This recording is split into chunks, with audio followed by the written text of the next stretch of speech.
Jesus fasted for 40 days. And I always thought about that story and I'm like, is that real? Like, is that just allegory? Is that just somebody just telling a story? Or did someone really not eat for that long? I was like, I'm gonna do it. I'm gonna do the Jesus fast. I got all this stuff wrong with me.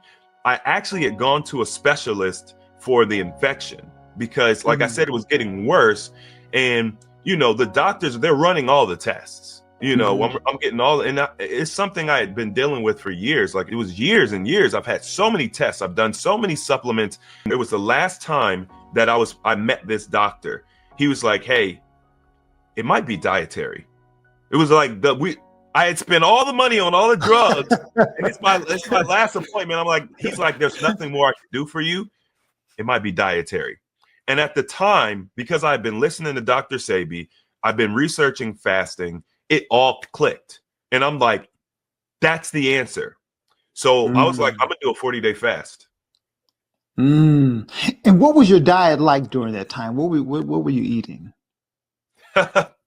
Before I made the changes? Any and everything, man. Any and everything. Like I'm construction worker, so the food trucks would come, and I'm in Dallas, so the Mexican food is very popular. I don't know if you've ever had a pupusa before, but they're just like little bundles of joy. Like it's masa flour with cheese, and then you could get spinach, or you could get pork, you could get chicken. I mean, they are just very delicious little pockets of joy. And, I'm eating those every day. Dorito chips, I used to get a half gallon of ice cream. Like, that was on my grocery list every week, half gallon of ice cream. There was no limitations. Now, at that time, I had stopped eating at McDonald's. So when I first moved to Texas, which was about 13 years ago, I realized like McDonald's is trash. Right. So I did stop eating McDonald's, but every other fast food joint was still on the list. Standard American diet. Yeah. Okay. Gotcha. And so you do a 40-day fast? My plan was to do a 40-day fast. Okay. I actually ended up doing 13 days because I had no idea what I was doing. I had never done a fast like that. And the landscape looked very different back then than it does today as it relates to fasting and knowledge. Yeah.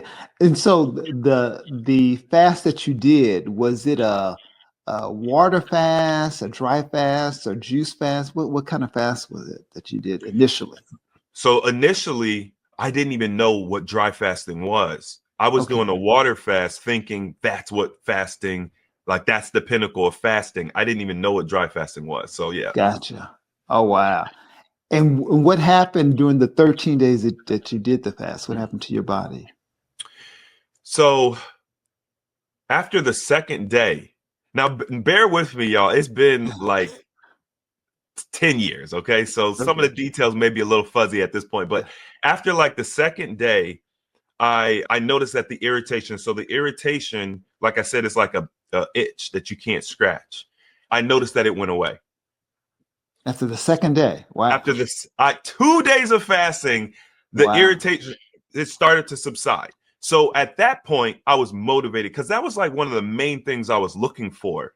So now I'm like, okay, I'm on to something. I noticed after the first week, because I was documenting my weight every day, I noticed after the first week, I was losing like a certain amount of weight. It was looking about a 2-pound average per day. So over that entire 13 days, I was losing about 2 pounds per day. And were you overweight? And were you overweight at that time? I would say that I was above average. Okay. I may have been at the high end of the BMI chart as you kind of go into like being overweight. A lot of people would look at me as like average size or slim, because I'm so tall, but I was skinny fat. Okay. Gotcha. Okay. So I noticed that I was cravings. A lot of people, when they start doing their water fast or just fasting in general, they get these cravings. I noticed I was craving things I hadn't eaten for like decades. For example, my mom used to make sloppy Joe when I was a child, you know, and I'm all of a sudden having cravings for sloppy Joe. I'm like, that doesn't make sense. Right. Chocolate cake, just things that I don't eat. Why am I craving these things? Right.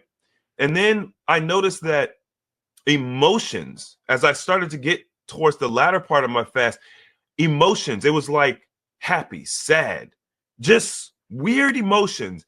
And I Mhm. was, my prayer during that time, I was like, man, I want to, number one, I want to get close. I want to build my spirituality. I want to get closer with God. I want to, because I felt like I was disconnected.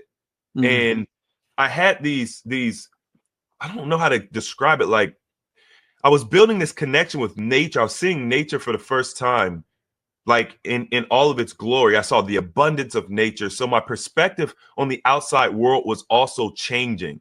And during that time, there was a lot of negativity around like the future. There's a lot of people Mm. felt like the future was dark. The monetary system was corrupt. The health system wasn't working.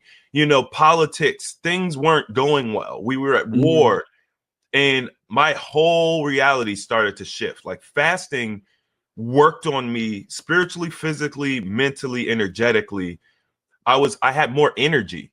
Like I would go to work, and by lunchtime, or at least like I'll say probably after lunch, I'm tired. I'm falling asleep. I'm in my late 20s, and I Wow. could not stay awake, you know, after lunch.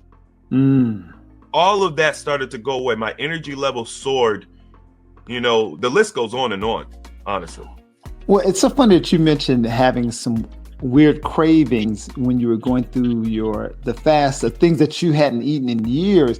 We're ending a 10-day green juice fast, and the first couple of days, I was craving like Popeye's chicken. I haven't eaten chicken in probably 8 years. Is there a reason for that, or what's? Because I was confused because I do a fast every quarter, so I was like, what is happening this time?